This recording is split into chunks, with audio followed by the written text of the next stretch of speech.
What's up? I'm sitting watching my daughter having a swim lesson. I've got my Gabby's Dollhouse birthday t-shirt on. The Cosby Show. Smitty, Justine is gonna hate you for this. Why? Because once she spends an evening in this limousine with us, the rest of her life is downhill. The world mourned Malcolm-Jamal Warner at 54, but one woman's silence spoke louder than any tribute: Regina King. What happened between them was more than Hollywood romance. It was betrayal, heartbreak, and years of hidden pain. This is the untold story behind Malcolm's tragic end, Regina's silent grief, and the dark truths that fans never saw coming. Malcolm-Jamal Warner drowned in Costa Rica while on vacation with family. Red flag warnings had been posted, and dangerous rip currents were reported. Fans flooded social media, but many mistakenly mourned Theo, forgetting he was a real man, not just a character. But to Regina King, this wasn't just a tragic headline. It reopened wounds she'd spent years trying to bury. Their connection began long before their romance, both child stars raised by powerful mothers. They officially became a couple in 2011, seen as a grounded, private duo in Hollywood. Malcolm described their bond as rare and sacred. Regina said it just made sense. But not every fairy tale lasts, and their breakup? That left a scar deeper than most knew. Malcolm allegedly ended things on Valentine's Day, evicting Regina and her son Ian. He sent flowers after with a note: "I still love you." Regina threw them away.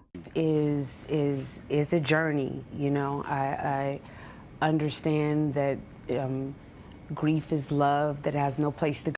I am Regina King. Many people blame me for not reacting to the tragic death of my ex, Malcolm-Jamal Warner. Of course, I have my reasons. Long before we became a couple in 2011, Malcolm and I had been old friends for decades. We were both child stars, raised by strong, wonderful mothers. This bond made us understand each other, protect each other, and eventually love each other. But I never imagined that Malcolm would abandon me without hesitation. On Valentine's Day, Malcolm suddenly broke up with me. He even kicked me and my son Ian out of the house. To make matters worse, after the breakup, Malcolm sent me a bouquet of flowers with a note that said, "I still love you." You can imagine how humiliating that was for me. Luckily, anger didn't consume my life. I worked hard and won an Oscar and 4 Emmy Awards. But just as my career was soaring, Ian suddenly chose to end his life. I had once decided never to forgive Malcolm. But since losing Ian, I've started rethinking forgiveness. He once told me, "Mom, I'm tired of talking."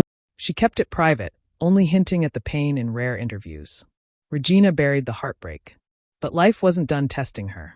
In 2022, her only son, Ian, ended his life on his 26th birthday. Regina was shattered. Ian was her entire world. She called him her brightest light. His final tweets hinted at spiraling mental health, comparing his mind to a chaotic SpongeBob scene. Ian's loss forced Regina to rethink everything, even forgiveness. After Malcolm's passing, Regina broke her silence, posting a photo of him riding a motorcycle.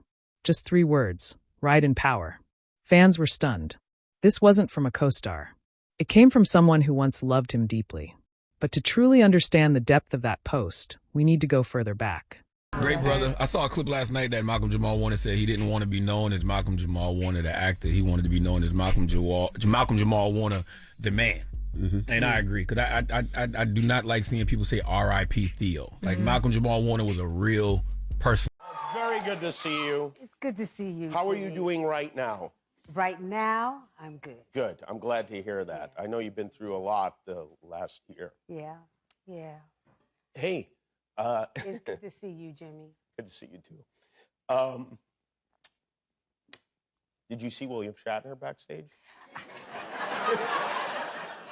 Grief is a journey, you know. I understand that grief is love that has no place to go.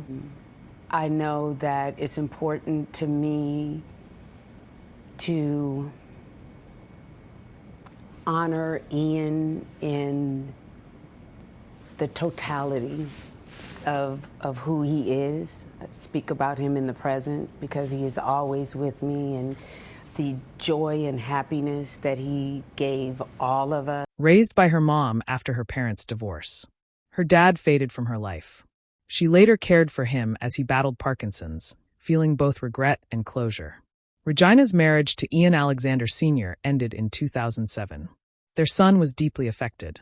With all that emotional weight, Regina fought to stay strong, in public at least.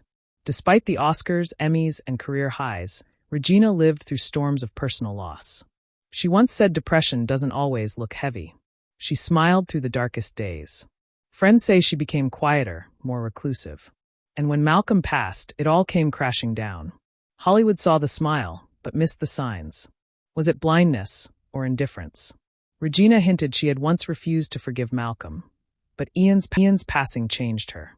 She began talking about healing, grief, and what it means to lose everything yet survive. Angela Bassett became her anchor. At an award show, Regina presented her like family. Regina is no longer the woman we thought she was. She's someone transformed by unimaginable pain. This wasn't one tragedy. It was a lifetime of quiet heartbreak. From a father who vanished, to a love that betrayed her, to a son she couldn't save. But through it all, Regina remained silent. Until now. Did Hollywood fail her? Or was this pain too deep for even the spotlight to reach?